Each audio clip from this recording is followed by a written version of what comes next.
I know Christmas hasn't came yet, but it's time for us to get ready for the NFL draft. It's time for us to get ready for them dynasty rookie drafts that we're going to be conducting here in the spring. I am going to be covering Isaiah Spiller today in the film study, and my goal is, even though it's early in the season, we haven't had Christmas yet, Santa Claus hasn't came, my goal is to have a lot of these film studies out, so when you do discover them, March, April, May, when you start studying for these players, you can binge them. You can go over them with me. But today we're going to be covering Isaiah Spiller's performance against Arkansas. One of his first games of the season where he had that big blow-up run. He also did some nice things on the field. I just gathered a couple of his top highlights. If you want to catch this game in its entirety, you can probably find it online somewhere. But we're going to go over those plays, take a look under the hood, and go over what Isaiah Spiller can do at the next level, and we're going to do that right now. Here's the first play we're going to cover. Ironically, it's the first play of the game. Score 0-0. Isaiah Spiller's in the backfield. Lone back there. Going to go ahead and run it. Here's getting the handoff, and he is looking towards the outside. He's going to take that. So he's got some players coming down on him. Is he going to be able to pull away? Yes, he is. He's going to get to the open space so he can get the edge. It's one thing we can note here. C7 coming in at him. So instead of cutting it back, he feels the pressure, keeps taking it to the outside, and bam, gets the first down. And a decent run there. So let's run this play probably about here at full speed. So bam, and now we're getting there we get a little taste of his burst, a little taste of his speed. I'm going to say this. He is not the burstiest running back. He doesn't have elite level burst. I can tell you this much. He has more burst than what he had last year, and he has enough. He showed enough, probably right around here, right there, that's good enough to get the job done. That's more than some of the productive running backs at the NFL level that allow him. That's more than enough. Along with good vision and stuff, that's more than enough to get the job done. That's enough to allow him, especially at his size, to be able to make moves in the second level of the defense to maximize opportunities. That's one of the reasons why I chose that play. Another reason, watch the approach to the line of scrimmage. He knows he's going to be taking it outside, but he's keep playing it heads up, sees how the flow's going, kicks it. And here he reads that lineman coming off. He's got his arm hanging out there, angles his run out to maximize his space away from him so he doesn't get snapped, and bam, hits the outside. This is a good play by Isaiah Spiller. I got more for you, though. Here's the next play. We're in shotgun. 2nd and 11. We're still in the first quarter. 7:49 left. Let's see what happens on this play. So, again, Spiller's coming out in the flat here. Boom. He's going to get the target over the middle. Catches the ball. We have a defender getting ready to close the gap on him. And he gets an arm on him. He gets a little cloth, but he can't make the tackle. He can't convert. And the thing you want to notice here, look how thick Isaiah Spiller is. He's a thick dude, and he's got some power, some speed. So you really have to come correct if you want to make the tackle. These little arm tackles are not going to bring him down. He's going to run through that. And now when he's in the open space, he can maximize his opportunities here. Here he takes the angle when he sees the DB. Look at the DB's momentum when it's coming in. He notices that, and he kicks it inside. Bam. He also knows that 7's out there on the outside, so you can't run the circle out in this situation. So you got to take advantage of that little hole up the middle.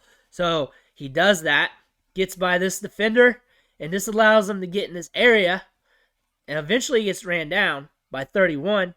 And you may be thinking, hey, why couldn't you outrun that dude? Look how far back he is. Well, you got to think he just was coming off of almost getting tackled by 27. That slows him down a little bit. Now he's got to regain speed.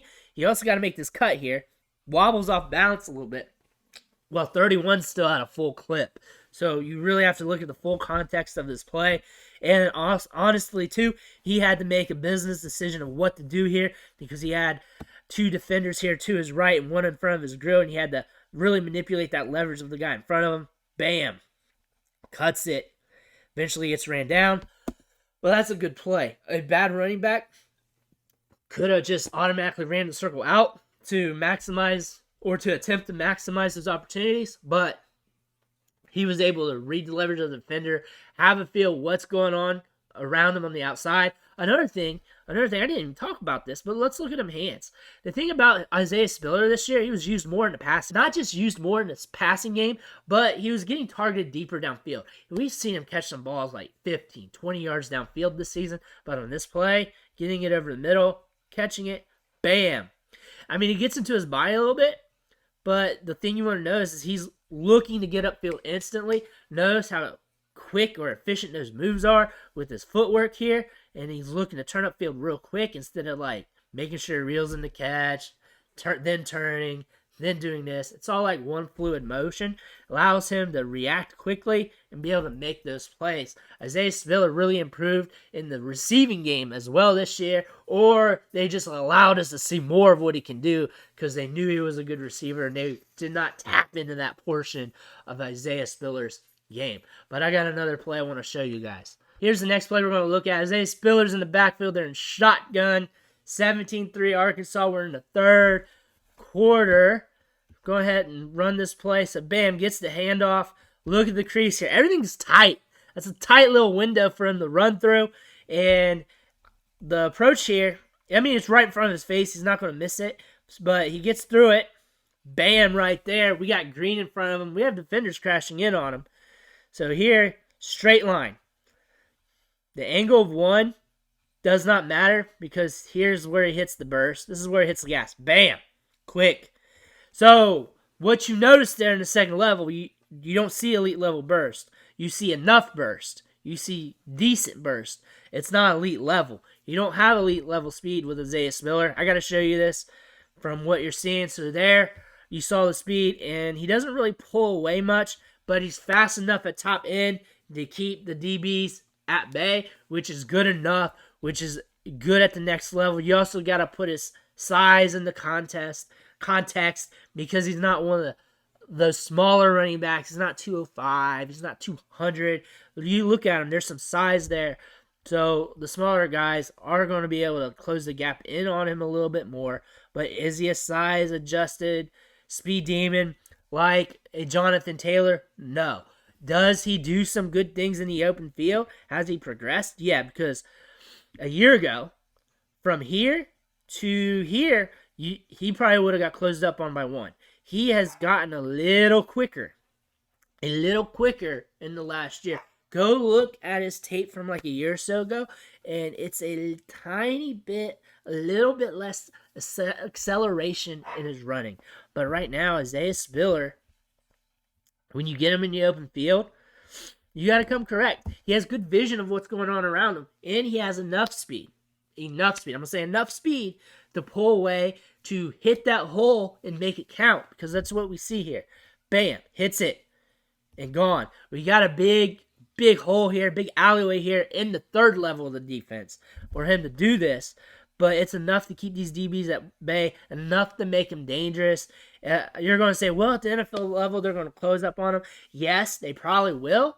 However, you don't have that many home run threats at the NFL level either, and you need to be able to move the chains. You need to be able to get those 20, 30, 40-yard runs anyways, and you get a 40-yard run, that's still a good play.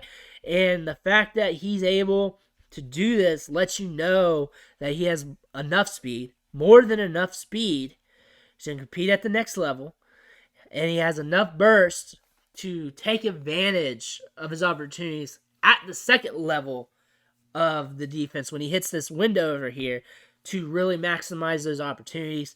Is he going to be a jazzy home run threat, that jitterbug that is sexy on the field that we like to watch, like a Tony Pollard type of guy? No, but his style of play, his vision, his power, his ability to manipulate space, his lateral agility, which we didn't see that in these highlights today. We will later, because there's going to be more of them that I'm going to put on here. But that kind of gives him more tools to work with. It allows him to be able to excel. And I like that he's shown improvement, which means he's capable of showing more improvement going forward, that he's getting better. He's putting the work in, because from what I've seen from this year compared to last year, he did improve a lot in his game. But I want to thank you for watching the show, sticking with me. Make sure you hit that subscribe button on the way out. I'm going to have more of these film studies. I'm going to have more Isaiah Spiller talk on here, probably a lot of it between now, draft day, and even afterwards. So if that's something you're into, you better stick around, hit that subscribe button. I'm going to get you ready for the NFL draft. I'm going to get you ready for them rookie drafts, running backs, wide receivers, quarterbacks, and all that. We're going to cover them all season long. But I want to thank you again, and I'll catch you next time.